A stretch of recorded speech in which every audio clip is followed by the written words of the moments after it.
जी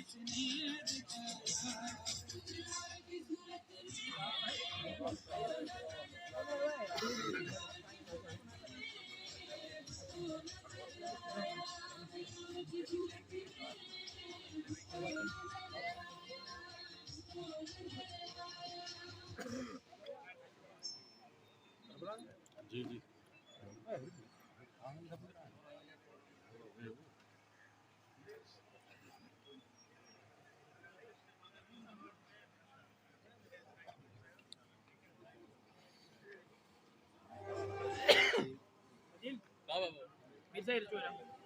बिठाए हुए थे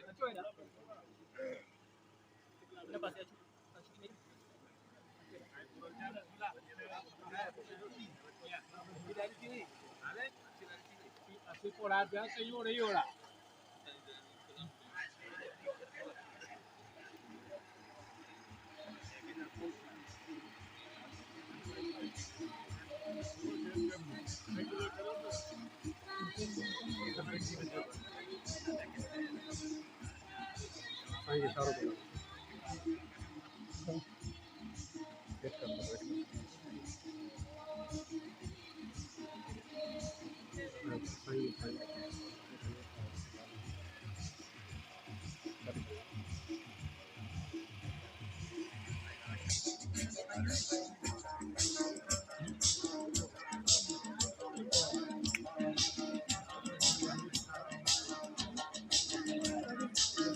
सर सर सर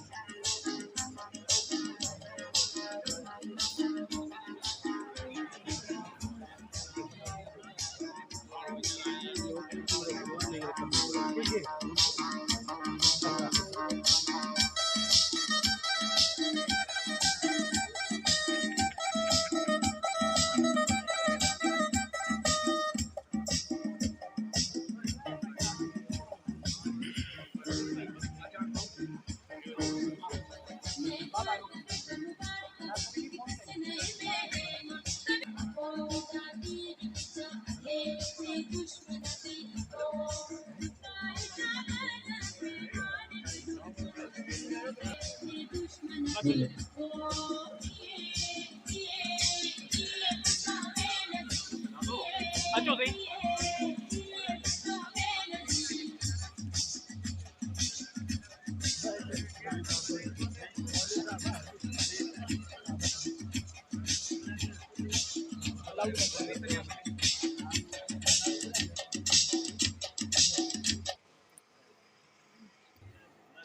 इन प्यारी महफ़िल जो आगाज़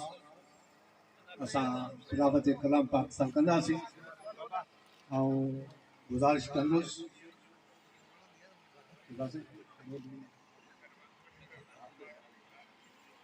हाफ़िज़ बंबरो साहब खे त अचनि तिलावत कलाम पाक जो शर्फ़ हासिल कनि। बिस्मिल्लाह।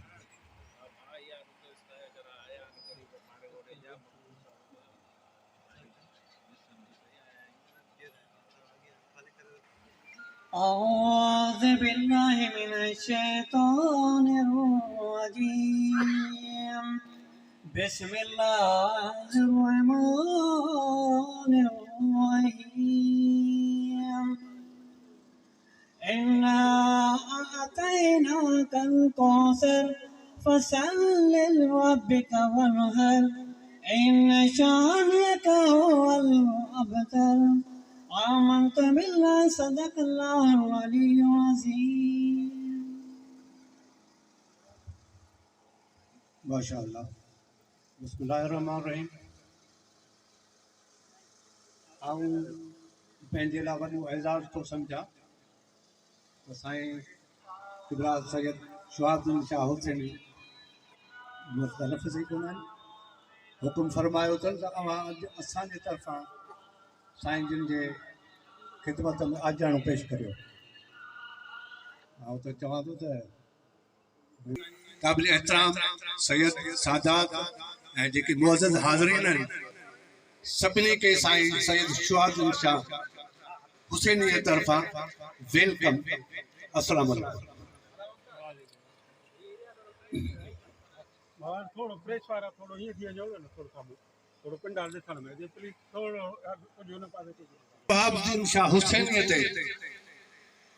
जेकर आऊं चंद लफ़्ज़नि में ॻाल्हायां त संदन रक़ब हुसैनी हुसैनी मीन्स सिर तिरीअ ते कसम आहे ख़ुदा जो जिन सां बि रहिया आहियूं मूं ते त अहसान हिन सुहिणे हिन प्यारे जा अलाह हयाती वॾी करे उमिरि दराज़ करेसि अलाह सिहत ॾे साईं असीं साईं जा थोरा हितां आहियूं असांजे वॾा वज़न हिन हिन सुहिणे सैयद जिन सां बि गॾु हलिया आहिनि नंढड़ो हुजे वॾो हुजे ग़रीब हुजे अमीर हुजे सरे आहे सिध सिध बहादुर सैयदनि ऐं उन सां निस्बत उन्हनि हस्तियुनि सां उन्हनि हस्तियुनि सां जिन जे लाइ त ॻाल्हाइजे त विज़ू करे पोइ ॻाल्हाइजे जेके जन्नत जा साथ हा न साईं उन्हनि सां सैयदनि जी निस्बत ऐं उन्हनि जो रत उन्हनि जो तुख उन्हनि जी निस्बत आहे कंहिंखां ई झगड़ वारी त शइ ई कोन्हे न सिद्ध आहे केवड़ा साईं ऐं अव्हांखे यकीन थो ॾियां साईं जे तरफ़ां त सैयद उहा हस्ती अथव ऐं जेको बि साईं जो ख़ानदान आहे त इनशा अव्हांखे अॻुवां त असीं मुबारकूं था ॾेई छॾियूं इनशा सैयद जूं दुआऊं बि अव्हां सां दवाऊं बि अव्हां सां साथ बि अव्हां सां इनशा रहंदो छाकाणि त मूं साईं जे वटि वक़्तु ॾिनो आहे मूंखे ख़बर आहे हीअ असांखे साईं सोन नक विझी छॾियो जो पाण फरमायो अथनि असांजे तरफ़ां अव्हां सिपासनामो पेश करियो अञा इनशा जलसा थींदा जुलूस थींदा ऐं हीअ पीपुल्स पार्टी सम्झो आहे सम्झ ऐं इहा क्वालिटी आहे साईं सैयद शुहाबुद्दीन शाह हुसैनीअ जी त जॾहिं पाण बि फारम भरायो पर जेको पार्टी क़यादत जो फ़ैसिलो उनखे आमीन जो क़बूल इहो डिसिप्लिन रखियो आहे सलाम साईं सलाम कयो इनशा साईं जन जे अॻुवाणीअ में असीं अव्हां सां गॾु हूंदासीं राति ॾींहुं जेको हाल आहे जेको बाक़ी जेके मुख़्तलिफ़ ख़बरूं थोरियूं रंजिशूं थियनि थियूं पर इनशा टोटल सैयद अव्हां सां गॾु हूंदा साईं जाने की आउं इहो अर्ज़ु कंदुसि त अव्हां हिन पंहिंजे बाबा ते फ़ख़ुरु कयो ऐं साईं जे नक्शे क़दम ते हलो इनशा ॾुखियो ॾींहुं कोन ॾिसंदव साईं जूं अव्हांखे दुआऊं आहिनि असां ऐं साईं जे तरफ़ां अव्हांखे क़िबला साईं ख़ातिरी थो ॾियारियां त साईं राति ॾींहुं न पोइ हिते हटियो आहे न हटंदो अव्हां सां गॾु ऐं गॾु रहंदो जेके बि दोस्त आहिनि सभिनी खे साईं जे तरफ़ां भली ॻाल्हि था चऊं सभिनी जूं महिरबानियूं पंहिंजो क़ीमती वक़्तु कढी आया ऐं इनशा ताला हाणे वरी राति ॾींहुं गॾिजी भरपूर जलसा जुलूस करे या माण्हुनि जूं इंसान रंजिश थिए थी उन्हनि खां माफ़ियूं बि वठबियूं उन्हनि खे परचाइबो जेके बि असां खां थोरो कावड़ियल बि आहिनि त उन्हनि खां बि असीं पंहिंजा उनखे भाकुर पाए रखंदासीं ऐं इनशा आख़िर अव्हांखे अलाह साईं सच ॾींदो अव्हांखे सोभारो करे अव्हांखे गुलनि जा हार जी पाराईंदासीं इनशा